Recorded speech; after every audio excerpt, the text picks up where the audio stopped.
Hello everybody. My name is Christian Kurat and I'm from the Federal Distant Learning University of Germany, Fernuniversität in Hagen. I wrote my sociological dissertation on the question of why people go on pilgrimage on the Camino de Santiago in Spain. In this video, I would like to present the results of my research.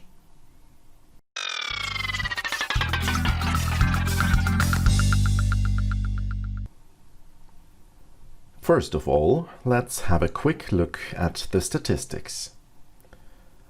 Until the corona pandemic in 2020, the number of pilgrims on the Camino de Santiago has increased for more than 30 years. In 2019, almost 350,000 people were registered in the pilgrim's office.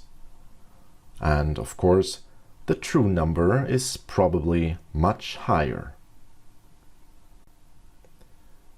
It is interesting that books, films, and social media have an effect on the number of pilgrims. I'm sure many of you have seen the American movie The Way with Martin Sheen that had an effect on the number of American pilgrims. Probably some of you have heard about the book I Am Off Then by the German comedian Harpe Kerkeling. His book has become the best-selling book in Europe with more than 11 million copies. The book was released in 2006 and it had an effect on the number of German pilgrims. Within 1 year, the number rose by 70%. That's why we call it the Kerkeling effect. The popularity of pilgrimage led me to the question why people go on pilgrimage. I specialize in qualitative methods of empirical research, and therefore my approach was from a biographical perspective. In 2010, I did biographical interviews with mostly German pilgrims who went on pilgrimage alone for the first time and at least 300 kilometers. That's 186 miles. From the analysis, a typology emerged. I'm going to explain the typology now and then illustrate each type. There are 5 types of pilgrims. People go on pilgrimage to balance their lives, process a crisis, take time off, make a transition between 2 phases of life, or initiate a new start. The biographical source patterns determine, in a typical matter, how they communicate with others, what function the corporeality has, and what significance the social environment at home has. I will now explain the types one by one and illustrate them with short interview excerpts. Type 1. The balance pilgrim. These are people who have the end of their life in sight. They seek silence and moments of solitude for intense reflection. The effort of walking fulfills the function of repentance. The social environment at home has a high meaning. They want to leave their progeny a legacy. We're now going to hear a short story of a 70-year-old German man. He says, "It was very important for me to go alone on pilgrimage. I seek silence and want to catch up on things of my past. I'm 70 years old. That is a long life and I have seen a lot and achieved a lot. I've had a tough professional life, a nice one, but also with great demands for me and my family, with overtimes, Sunday working and so on. There were many people in my life who encouraged me, some of whom are no longer alive. I think about them and remember those who did me well and who supported me. In my thoughts, I am very thankful for those who I met during my life, who supported me, who cheered me up, and who brought me joy. That is very important, because not everything you achieve in life is because of your own physical power or intelligence. You must not forget that. My thoughts go, of course, back to my parents' house. I remember my parents, my grandparents, and my siblings who are no longer alive. And of course, there are things in my life I did wrong. I think about that, and I ask for forgiveness. The good times of my life outweigh the bad, and for those I accept the blisters and the pain of my body as a form of repentance. I would like to think back to the life I have led and to the significant points in my life. For that I need silence during my pilgrimage.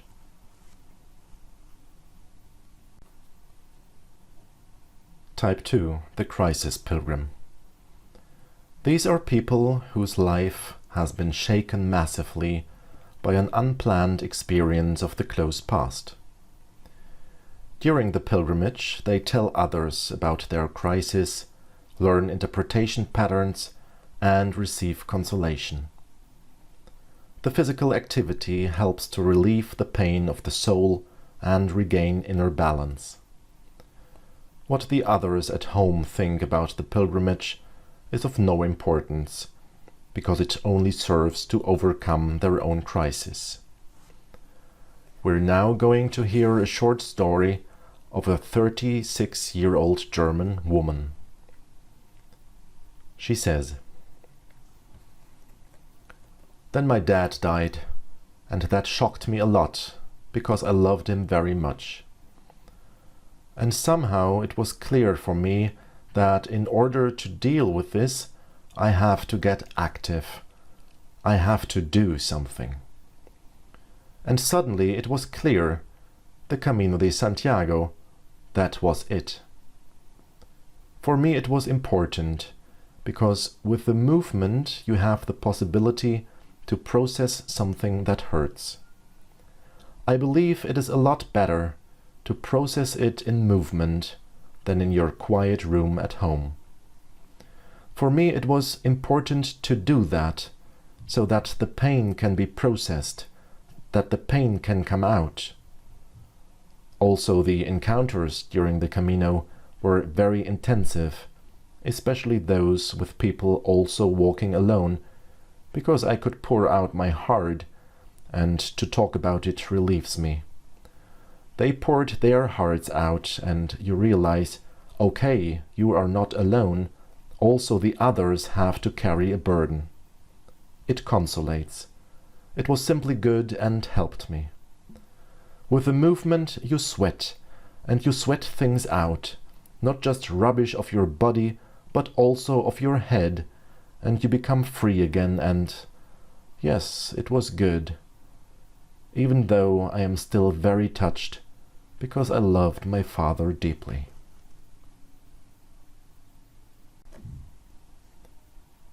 Type 3. The Time Off Pilgrim. These are people who experience high demands in their profession at home, and the everyday life is considered as excessively burdening. Consequently, it causes burnout. They are impressed by the community experience, which is in contrast to their professional life. The others along the Camino do not request anything from them. The physical activity lets them find a new rhythm, serenity and tranquility that they had lost in their daily lives. They escape for an extended period from their professional everyday life and to let ideas arise for professional priority changes. We're now going to hear a short story of a 46-year-old German woman. She says, I am self-employed. That means a tough and full workload. I work 7 days a week. I'm always busy and on tour. I always have deadline pressure. That can't be maintained in the long run. Of course, success is nice, but it doesn't fulfill me anymore. If success doesn't make sense anymore, and I need sense in what I do, if you realize that you're only there to work, then you have to rethink and ask yourself, what do I want? We are just too materialistic, too organized. That makes me sick. That doesn't fulfill me anymore. And then I thought that I need a break. I really must go out for a long time in order to not think about the tomorrow and the day after tomorrow and all that overruns me every day. I really need some time off. What I'm doing now I have never done before. I am not reachable for a period of 36 days. Absolutely not. I have my mobile with me, but it is turned off and I will only switch it on when I get back to Germany. Many of my colleagues had to get used to the idea that I really mean it. I am not reachable for 36 days. Type 4. The transitional pilgrim. The transitional pilgrim finds himself in a rite of passage. After finishing studies and before becoming a first-time employee, after the professional life and before retiring, or after the children have moved out. Those transitions are part of normal biography. During the pilgrimage, these travelers talk with others about their past, define their current status, and search for suggestions for the future. The physical challenge is experienced as a form of maturity. And because of that, self-presentation at home is important. Young people want to delineate themselves from people of the same age, while older people want to prove their performance capability. We're now going to hear a short story of an 18-year-old German boy. He says, "And then Harpe Kerkeling went on this pilgrimage. I read his book, and the Camino de Santiago became very popular in Germany through him. Well, then I became more and more interested in it, and I asked myself if I can do it, if I'm physically strong enough, and if, well, yes, it is also a mental challenge to deal with yourself. Well, I wasn't completely sure what I should do after school. I had thought about going to the army, to study there and commit myself for many years as a soldier. And I also had some other options, like becoming a teacher or a ranger. So those were very different directions, and I found out on the Camino that I could exclude the soldier career. I realized on the Camino that I would like to pass on what I have learned from others, so that means that becoming a teacher is the 90% tendency. Yes, that is what I wanted to know. I'm now done with school, and that is a big chapter in life. What will I do after graduation?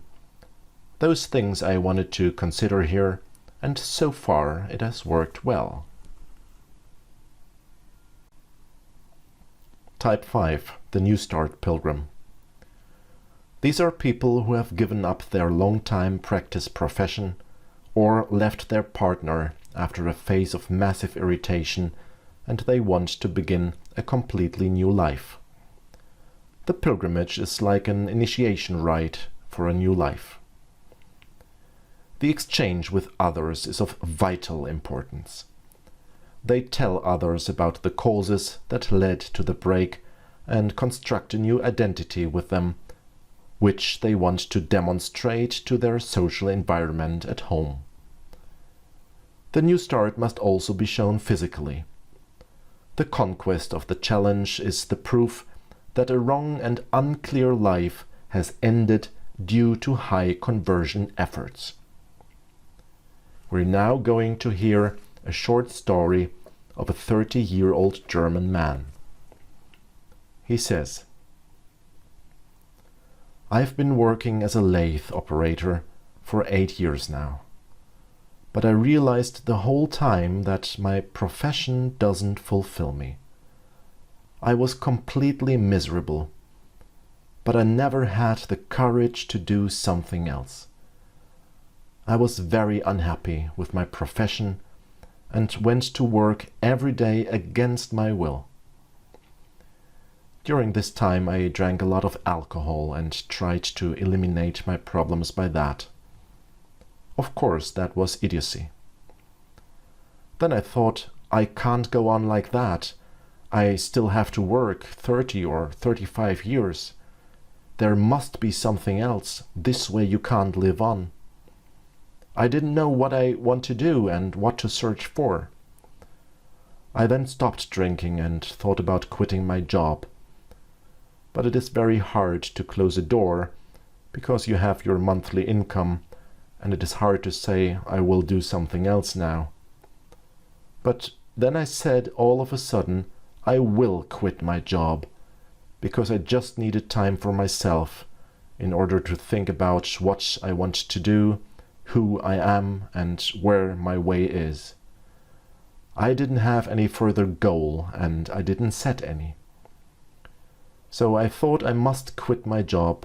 I must close this door so that a new one can be opened. I then went on the Camino de Santiago because I thought that I would meet a lot of people there to talk to, and I would have a lot of time to think about myself." Conclusion. People go on pilgrimage to balance their lives, process a crisis, take time off, make a transition between two phases of life, or initiate a new start. The biographical source patterns determine in a typical matter how they communicate with others, what function the corporeality has, and what significance the social environment at home has. For example, the balanced pilgrim seeks silence and no deep communication with others, while it is of high importance for the New Start pilgrim to have intensive conversations with others. On the other hand, the social environment at home has no meaning for the crisis pilgrim who wants to overcome a shock, while the idea of presenting one's new self is essential for the New Start pilgrim. There are many more interesting questions and topics in pilgrimage studies.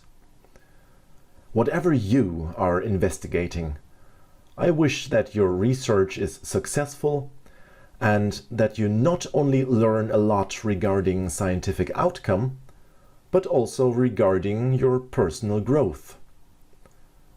Pilgrimage is a metaphor for life.